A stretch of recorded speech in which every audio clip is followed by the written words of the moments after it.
Napoleon Hill का एक वाक्य युगों युगों से गूंजता रहा है।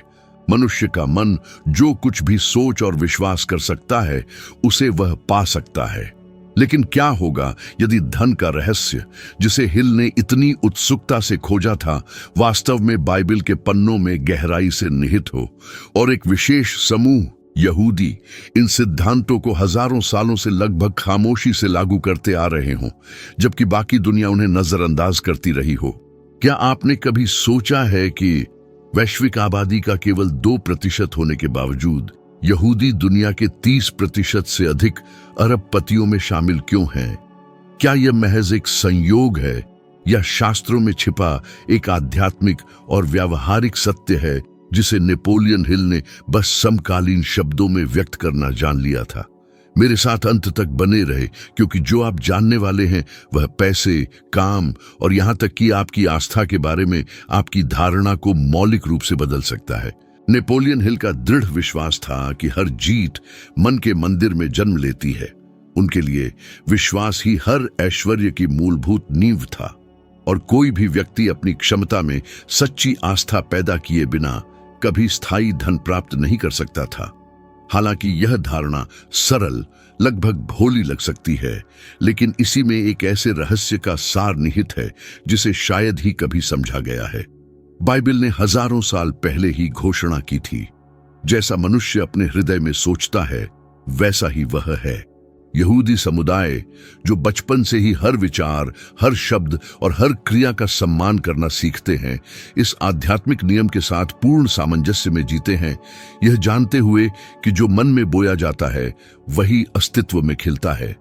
लेकिन एक पल के लिए सोचिए, कितनी बार एक उत्कृष्ट विचार आपके मन में आया, सिर्फ इसलिए छोड़ दिया गया क्योंकि आपने अपनी क्षमता पर संदेह किया, समय की कमी का बहाना बनाया, या सोचा कि कोई और इसे और बेहतर ढंग से करेगा। कितनी आकांक्षाएं निष्क्रिय पड़ी रहीं, असफलता के डर से दबी रहीं। अधिकांश लोगों को यह एहसास नहीं होता कि हार पहले प्रयास से बहुत पहले शुरू हो जाती है। यह मन में अंकुरित होती है उसी क्षण जब आंतरिक आवाज फुसफुसाती है, मैं सक्षम नहीं हूं। नेपोलियन हिल ने इस पाठ को एक चुनौतीपूर्ण तरीके से सीखा। अपनी युवावस्था में बिना संसाधनों या प्रभाव के एक पत्रकार के रूप में उन्हें अपने समय के सबसे धनी पुरुषों में से एक एंड्रयू कार्नेगी का साक्षात्कार करने का निमंत्रण मिला। बातचीत के दौरान कार्नेगी ने उन्हें अपने जीवन के अगले 20 साल दुनिया के सबसे समृद्ध दिमागों के गहन विश्लेषण में लगाने के लिए उकसाया, जिसका उद्देश्य यह प्रदर्शित करना था कि सफलता संयोग का परिणाम नहीं थी, बल्कि मानसिक और आध्यात्मिक नियमों के अनुप्रयोग का परिणाम थी। हिल हिचकिचाया। कोई ठोस गारंटी नहीं थी, कोई निश्चित वेतन नहीं था, केवल वादा था कि यह उद्यम उसे एक पूर्ण और समृद्ध व्यक्ति में बदल देगा। ठीक इसी मोड़ पर उसने वह निर्णय लिया जिसने उसके अस्तित्व को हमेशा के लिए बदल दिया। उसने बस विश्वास किया। उस पसंद ने नेपोलियन हिल और लाखों अन्य लोगों के बीच की सीमा को चिह्नित किया। उन्होंने समझा कि विश्वास अपने सार में साहस का एक कार्य है। विश्वास करने का मतलब है स्पष्ट तर्क को चुनौती देना, डर का सामना करना और आगे बढ़ना, भले ही पूरा रास्ता दिखाई न दे। क्या यह बाइबल के विश्वास का सार नहीं है? अब्राहम अपनी जन्मभूमि से बिना अपनी मंजिल जाने निकल पड़ा, केवल एक वादे पर विश्वास से प्रेरित होकर। मूसा एक लाठी और हृदय में अडिग विश्वास के साथ उसने उसका सामना किया जो असंभव लग रहा था। मानवता की सबसे बड़ी उपलब्धियों की शुरुआत हमेशा एक अदम्य दृढ़ विश्वास से हुई है। फिर भी एक अदृश्य बाधा है जो लगभग सभी के मन को कैद करती है। डर, नुकसान झेलने का डर, गलतियां करने का डर, आलोचना का शिकार होने का डर। यह डर आकांक्षाओं का सबसे लालची चोर है, और हिल का दावा था कि यह तभी दूर होता है जब इसे कार्रवाई से चुनौती दी जाती है। वह अक्सर सिखाते थे कि विश्वास और भय एक ही मन में एक साथ नहीं रह सकते, एक को पोषित करना होगा या दूसरे को। यह देखना आकर्षक है कि समकालीन विज्ञान इस अवलोकन की पुष्टि कैसे करता है। न्यूरोसाइंस के हालिया अध्ययन से पता चलता है कि जो व्यक्ति वास्तविक दृढ़ विश्वास और गहरी भावना के साथ अपने लक्ष्यों की कल्पना करते हैं, वे मस्तिष्क के उन क्षेत्रों को सक्रिय करते हैं जो निर्णय लेने और दृढ़ता के लिए जिम्मेदार होते हैं, चुनौतियों के सामने अधिक लचीलापन प्राप्त करते हैं। यह ऐसा है मानो विश्वास वास्तव में मानव मस्तिष्क में एक रासायनिक परिवर्तन पैदा करता है। हिल ने उन कई पुरुषों में इस शक्तिशाली गतिशीलता को देखा जिनका उन्होंने अध्ययन करने के लिए खुद को समर्पित किया था। हेनरी फोर्ड उदाहरण के लिए, जब उन्होंने घोषणा की कि वे एक ऐसा इंजन विकसित करेंगे जिसे सभी असंभव मानते थे, तो उन्हें सामान्य उपहास का सामना करना पड़ा। इंजीनियर समुदाय ने उन्हें पागल करार दिया। फिर भी फोर्ड एक ऐसे सिद्धांत पर कायम रहे जो स्वयं धर्म ग्रंथों से आया हो सकता था। यदि आप मानते हैं कि आप कर सकते हैं या मानते हैं कि आप नहीं कर सकते, तो दोनों ही मामलों में आप सही हैं। उनका दृढ़ विश्वास इतना गहरा था कि उन्होंने अंततः दिखाया कि मन की शक्ति केवल तर्क से परे जा सकती है। और आप, विश्वास की कमी के कारण आपने क्या बनाना छोड़ दिया? क्या आपने कभी देखा है कि झिझक अक्सर विवेक के लिबास में कैसे छिप जाती है? मन भय को छिपाने के लिए त्रुटिहीन बहाने गढ़ने में कितना कुशल है। सरकार, बाजार के उतार चढ़ाव या भाग्य पर दोष मढ़ना अधिक आरामदायक है, यह स्वीकार करने के बजाय कि वास्तविक बेड़ी इस बात में निहित है कि आप खुद को कैसे देखते हैं। नेपोलियन हिल का मानना था कि विचार में वास्तव में रचनात्मक शक्ति होती है। उन्होंने सिखाया कि जो कुछ भी भौतिक तल पर प्रकट होता है, उसकी उत्पत्ति किसी न किसी व्यक्ति के मन में हुई थी।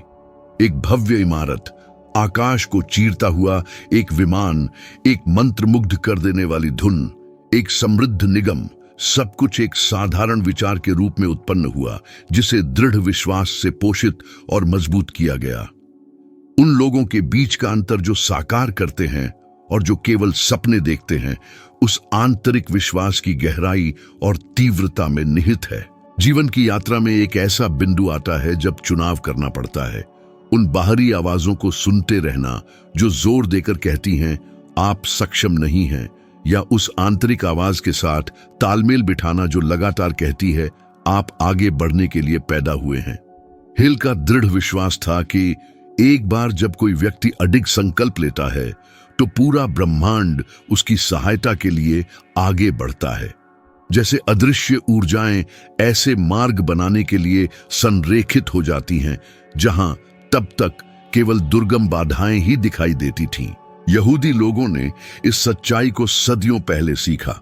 बचपन से ही वे सिखाते हैं कि मन ही आदिम मंदिर है, हर चीज का प्रारंभिक बिंदु। परिणाम स्वरूप वे अपनी संतानों को अध्ययन, कठोर मानसिक अनुशासन और उत्थानकारी विचारों को संजोने के लिए प्रशिक्षित करते हैं। यह कोई संयोग नहीं है कि संख्यात्मक अल्पसंख्यक होते हुए भी वे वैश्विक महान उद्यमियों और परोपकारियों के बीच सबसे उल्लेखनीय प्रतिनिधित्वों में से एक प्रदर्शित करते हैं।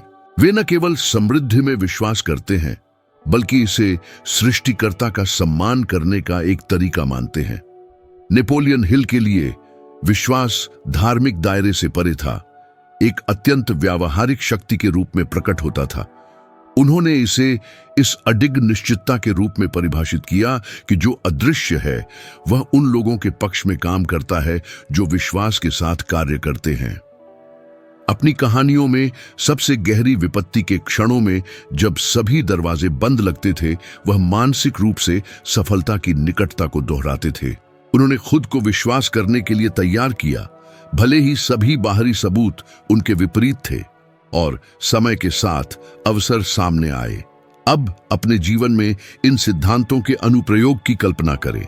हर सुबह अपनी क्षमता के अटूट विश्वास के साथ जागने की कल्पना करें कि आपका मन एक ईश्वरीय रूप से शक्तिशाली उपकरण है जो आपकी वास्तविकता को फिर से कॉन्फ़िगर करने में सक्षम है। यह रवैया आपके काम करने, संवाद करने और बातचीत करने के तरीके को गहराई से बदल देता है। आप ऐसे व्यक्ति के रूप में कार्य करना शुरू कर देते हैं जिसने पहले ही जीत का स्वाद छक लिया है, और यही रवैया जीत को आकर्षित करना शुरू कर देता है। मैं एक चुनौती पेश करता हूं। अगले 7 दिनों तक जब भी वित्त के संबंध में कोई प्रतिकूल विचार आए, तो उसे सचेत रूप से प्रचुरता के विचार से बदल दें। यदि मैं कभी अपने कर्ज नहीं चुका पाऊंगा का विचार आपके मन में आता है, तो इसे मैं सक्रिय रूप से आय के नए स्रोत उत्पन्न करना सीख रहा हूं में बदल दें। यदि मेरे पास भाग्य नहीं है का विश्वास प्रकट होता है, तो इसे मैं सबसे अच्छे का स्वागत करने के लिए ग्रहणशील और तैयार हूं में बदल दें। यह अभ्यास अत्यधिक सरल लग सकता है, लेकिन हिल ने दशकों के कठोर शोध के माध्यम से प्रदर्शित किया कि मामूली मानसिक परिवर्तन अडिग विश्वास के साथ पाले गए भाग्य को पूरी तरह से फिर से परिभाषित करने की शक्ति रखते हैं। धन का सच्चा सार, चाहे नेपोलियन हिल के दृष्टिकोण से हो या हजारों साल पुरानी यहूदी और बाइबल की बुद्धिमत्ता से, कभी भी हमारे बाहर नहीं रहा। यह हमेशा मन में रहा है, वह आदिम मंच जहां सभी विवाद तय होते हैं, जीत या हार के लिए। ब्रह्मांड में एक अदृश्य नियम है जो समृद्धि को नियंत्रित करता है, किसी भी समकालीन वित्तीय तंत्र से अधिक प्राचीन। यह बुवाई और कटाई का अपरिवर्तनीय नियम है। जो कुछ भी बोया जाता है वह अनिवार्य रूप से देर सवेर कई गुना अनुपात में लौटता है। यह सत्यता धर्म ग्रंथों में अंकित है, लेकिन नेपोलियन हिल ने भी सफलता पर अपने दशकों के गहन अध्ययन के दौरान इसे उजागर किया। उन्होंने गौर किया कि सभी धनी व्यक्तियों ने अपने जीवन के किसी न किसी बिंदु पर यह आत्मसात कर लिया था कि देने, सेवा करने और योगदान देने का भाव ही प्रचुरता का सच्चा प्रेरक है। यहूदी समुदाय इस नियम को अत्यंत व्यावहारिक तरीके से जीता है। जिदाका की अवधारणा, जो यहूदी संस्कृति का एक मूलभूत स्तंभ है, केवल दान से कहीं अधिक है। यह दुनिया को उसका एक अंश लौटाने, संतुलन और न्याय स्थापित करने में सहयोग करने का एक अनिवार्य नैतिक दायित्व है। यह कोई संयोग नहीं है कि यह समुदाय इतिहास में सबसे समृद्ध लोगों में से एक रहा है। उन्होंने समझा कि कमी के डर से बहुत अधिक रोक कर रखने का रवैया ही उसे जन्म देता है। जब भय हावी होता है तो जीवन ऊर्जा ठहर जाती है। जहां उदारता पनपती है, बहुतायत निरंतर प्रवाह में फूट पड़ती है। नेपोलियन हिल इस सिद्धांत को प्रतिफल का नियम कहते थे। उन्होंने सिखाया कि ब्रह्मांड एक सच्चे दर्पण की तरह कार्य करता है। जो कुछ भी दिया जाता है वह लौट कर आता है, और यह केवल वित्तीय पहलू तक ही सीमित नहीं है। यदि आप कृतज्ञता बोते हैं तो आपको आभारी होने के और अधिक कारण प्राप्त होते हैं। यदि आप उदारता का बीज बोते हैं तो आपको सबसे अधिक आवश्यकता के क्षणों में सहारा मिलता है। हालांकि यदि आप डर, अविश्वास और लालच पैदा करते हैं तो परिणाम अकेलापन, गरीबी और बंद रास्ते होंगे। आप कितने ऐसे व्यक्तियों को जानते हैं जो अथक परिश्रम करते हैं, एक एक पैसा बचाते हैं, लेकिन डर में कैद रहते हैं, इस भावना के साथ कि पैसा कभी पर्याप्त नहीं होता। यह ऐसा है जैसे वे एक लीक वाले बर्तन को भरने की कोशिश कर रहे हों। वास्तविकता यह है कि भौतिक समृद्धि उन लोगों से दूर भागती है जो उसे पूजते हैं, और उन लोगों के हाथों में बढ़ती है जो इसे एक उच्च उद्देश्य के साथ उपयोग करते हैं। हिल ने इस वास्तविकता को एंड्रयू कार्नेगी जैसी शख्सियतों में स्पष्ट रूप से देखा, जो ऐसे दिग्गज उद्योगपति थे जो उनके पूरे व्यापक शोध के उत्प्रेरक बने। कार्नेगी का दृढ़ विश्वास था कि सच्ची दौलत अपना पूरा अर्थ तभी पाती है जब उसे सामूहिक भलाई और प्रगति के लिए निर्देशित किया जाता है। इस प्रकार उन्होंने अपनी संपत्ति का एक बड़ा हिस्सा स्कूल, पुस्तकालय और ऐसी संस्थाएं बनाने के लिए समर्पित किया जिन्होंने अनगिनत व्यक्तियों के जीवन को बदल दिया। वे अक्सर कहते थे कि बिना दूसरों की मदद किए धनी होकर जीवन समाप्त करना एक तरह की विफलता है। यह उल्लेखनीय है कि पवित्र शास्त्र जो उपदेश देता है उसे कितनी समानता है। जो उदारता से बोता है वह बहुतायत से काटेगा। हालांकि हिल ने सिक्के का दूसरा पहलू भी अनुभव किया, गरीबी का प्रत्यक्ष अनुभव करते हुए। जब 1929 में संयुक्त राज्य अमेरिका को महामंदी ने अपनी चपेट में लिया तो उन्होंने अपनी सारी डॉलर की दौलत खो दी। वह एक ऐसा दौर था जब वे हार मान सकते थे, खुद को अलग कर सकते थे या अपने भाग्य पर रो सकते थे। इसके बजाय उन्होंने अपने आसपास के लोगों का समर्थन करने का विकल्प चुना। मुफ्त व्याख्यान देकर यह सिखाया कि कैसे फिर से शुरुआत करें और एक नया जीवन बनाए। और ठीक इसी अवधि में जब उनके पास कुछ भी नहीं था, तब भी देने पर नए अवसर उभरने लगे। लोग उनसे मिलने आए, निमंत्रण आने लगे और उनकी प्रतिष्ठा ने अपनी पुरानी चमक वापस पा ली। बोने और काटने का नियम सटीक रूप से प्रकट हुआ। ऐसी घटना आशा जगाती है, क्योंकि यह दर्शाता है कि आप चाहे जितनी भी गहरी खाई में गिर गए हों, परोपकार वह बीज है जो किसी भी वीरानगी को फूलों में बदल सकता है। यह लगभग एक काव्यात्मक रहस्य उद्घाटन है कि हिल को वित्तीय प्रचुरता तभी फिर से मिली जब उन्होंने प्राप्त करने की अंतहीन खोज बंद कर दी और पूरी तरह से होने पर ध्यान केंद्रित किया। हमने कितनी बार खुद से पूछा है कि इतनी मेहनत के बावजूद ऐसा क्यों लगता है कि धन संसाधन कभी पर्याप्त नहीं होते? क्या असली मुद्दा अवसरों की कमी में है या पैसे के साथ हमारे संबंध में? अधिकांश लोग देने से डरते हैं, यह मानते हुए कि इससे कमी आएगी। हालांकि डर आस्था का विलोम है, और जैसा कि हिल अक्सर कहते थे, आस्था और डर असंगत है। जो समृद्ध होते हैं और जो केवल जीवित रहते हैं, उनके बीच का अंतर विश्वास में निहित है। जो विश्वास करता है वह बोता है, भले ही उसे पता न हो कि फसल कब आएगी। समकालीन अध्ययन हिल के अंतर्ज्ञान की पुष्टि करते हैं। हार्वर्ड विश्वविद्यालय के शोध से पता चलता है कि उदार व्यक्ति अधिक खुशी का अनुभव करते हैं, लंबा जीवन जीते हैं और तनाव का स्तर कम होता है।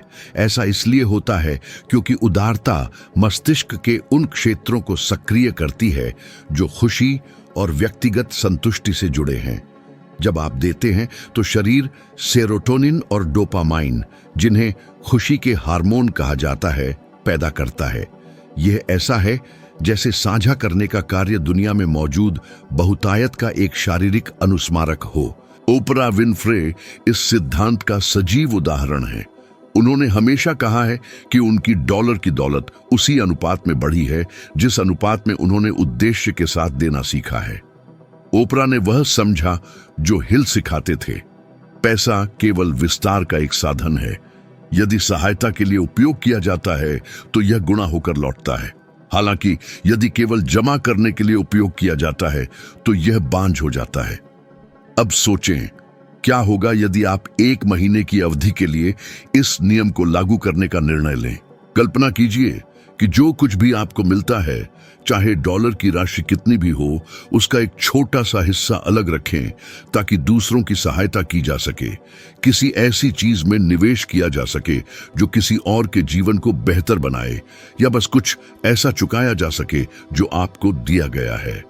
क्या यह आस्था का एक व्यावहारिक प्रदर्शन नहीं होगा? नेपोलियन हिल का मानना था कि ब्रह्मांड उन लोगों को पुरस्कृत करता है जो कार्य करते हैं, न कि केवल उन लोगों को जो विश्वास करते हैं। देने का कार्य नुकसान का संकेत नहीं है, यह विश्वास का एक प्रदर्शन है। और हर बार जब आप विश्वास करते हैं तो नए के लिए जगह बनती है। पैसा पानी की तरह प्रवाहित होना चाहिए। जब डर से रोका जाता है तो वह स्थिर हो जाता है और भ्रष्ट हो जाता है। जब इसे गति में लाया जाता है तो यह सब कुछ शुद्ध और उर्वर बनाता है जिसे यह छूता है। बोने और काटने का नियम अटल है। जो हवा बोता है वह तूफान काटता है, जो प्रेम बोता है वह शांति काटता है, और जो उदारता बोता है वह समृद्धि काटता है।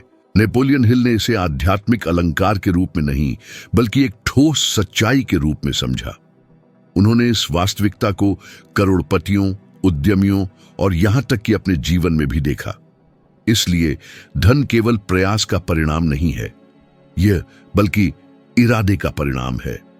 जब आप बड़े उद्देश्य के अनुरूप हृदय से काम करते और देते हैं तो सब कुछ गुणा होकर लौटता है।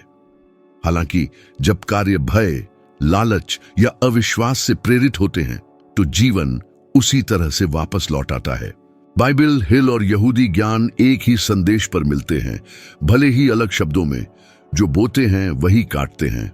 और शायद कई लोग कमी का अनुभव क्यों करते हैं, इसका असली कारण यह हो सकता है कि वे संदेह, शिकायत और डर बोने पर जोर देते हैं और बहुतायत काटने की प्रतीक्षा करते हैं।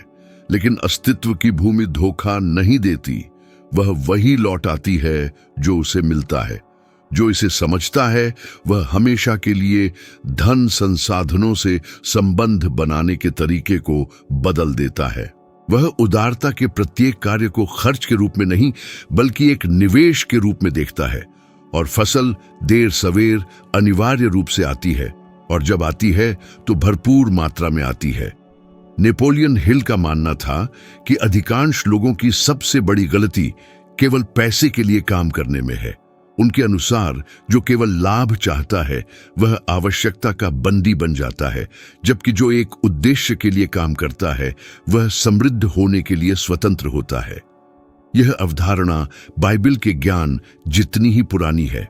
अनादिकाल से यहूदी लोगों ने समझा कि सच्चा काम केवल संसाधनों के बदले समय का आदान प्रदान नहीं है, बल्कि उस उद्देश्य को व्यक्त करने का एक तरीका है जिसे सृष्टिकर्ता ने प्रत्येक प्राणी में रोपा है। वे इसे तिकुन ओलाम कहते हैं, अपने कार्यों के माध्यम से दुनिया को ठीक करने का मिशन। जब हिल ने उस दौर के बड़े करोड़पतियों के साथ अपने साक्षात्कार शुरू किए तो उन्होंने सभी में एक सामान्य विशेषता देखी। वे ठीक ठीक जानते थे कि वे क्या चाहते थे। उनमें से कोई भी केवल जीवन यापन के लिए काम नहीं करता था। Andrew Carnegie, Thomas Edison, Henry Ford, सभी के पास एक स्पष्ट दृष्टि थी, एक आंतरिक लौ जो उन्हें तब भी निर्देशित करती थी जब सब कुछ ढहता हुआ प्रतीत होता था। हिल इसे निर्धारित उद्देश्य कहते थे और जोर देकर कहते थे कि ब्रह्मांड उन लोगों के पक्ष में साजिश करता है जो एक दृढ़ उद्देश्य के साथ जीते हैं, क्योंकि यह स्पष्टता, दिशा, ऊर्जा और अर्थ पैदा करती है। लेकिन उन लोगों का क्या होता है जो बिना उद्देश्य के जीते हैं? हिल ने देखा कि अधिकांश लोग अपना जीवन पैसा, स्थिति और अनुमोदन की तलाश में बिताते हैं, लेकिन एक लगातार खालीपन महसूस करते हैं। वे संपत्ति जमा करते हैं लेकिन अर्थ नहीं पाते, और यह कुछ ऐसा है जिसकी वर्तमान विज्ञान भी पुष्टि करता है। गैलप द्वारा किए गए शोध से पता चलता है कि दुनिया में केवल 15% लोग अपने काम में संतुष्ट महसूस करते हैं। बाकी लोग एक मूक निराशा की स्थिति में जीते हैं, ऐसी दिनचर्या का पालन करते हुए जो यह नहीं दर्शाती कि वे वास्तव में कौन हैं। यह उद्देश्यहीनता न केवल ऊर्जा को सोख लेती है, बल्कि चिंता, अनिद्रा और कभी-कभी शारीरिक बीमारियों को भी जन्म देती है। क्या आपने कभी सोचा है कि कितने लोग हर दिन सिर्फ अपनी वित्तीय जिम्मेदारियों को पूरा करने के लिए जागते हैं? कितने थककर सो जाते हैं, यह महसूस करते हुए कि वे कहीं भी प्रगति नहीं कर रहे हैं? जीवन उपलब्धि रहित अथक प्रयास का एक अंतहीन चक्र बन जाता है, और हिल मानते थे कि यही सच्ची असफलता है, बिना दिशा के जीना। उन्होंने कहा कि पैसा केवल एक सुस्थापित उद्देश्य का एक सह उत्पाद है। जब आप स्वयं से बड़े किसी उद्देश्य की सेवा करते हैं तो पैसा स्वाभाविक रूप से आपके पीछे आता है, उस मूल्य के परिणाम स्वरूप जो आप उत्पन्न करते हैं। हिल का एक प्रसिद्ध प्रसंग है जिसमें उन्होंने अपने जीवन के सबसे चुनौतीपूर्ण क्षणों में से एक का वर्णन किया है। उनका बेटा ब्लेयर बिना कानों के दुनिया में आया था। डॉक्टरों ने आश्वासन दिया था कि वह कभी कोई आवाज नहीं सुन पाएगा और उसका जीवन सीमित होगा। हालांकि हिल ने इस पूर्वानुमान को स्वीकार करने से इनकार कर दिया। उनका मानना था कि मानव मन किसी भी वास्तविकता को बदलने में सक्षम है। वर्षों तक उन्होंने अपने बेटे से ऐसे बात की जैसे वह उन्हें सुन सकता हो। उन्होंने उसे यह विश्वास करना सिखाया कि कुछ भी असंभव नहीं है, और परिणाम चौंकाने वाला था। ब्लेयर ने न केवल उस समय की एक आदिम तकनीक की मदद से सुनना सीखा, बल्कि वह दृढ़ता का एक वैश्विक उदाहरण भी बन गया। इस घटना ने पूरी दुनिया को भावुक कर दिया और उस सबसे महत्वपूर्ण सबक की पुष्टि की जो हिल सिखाते थे।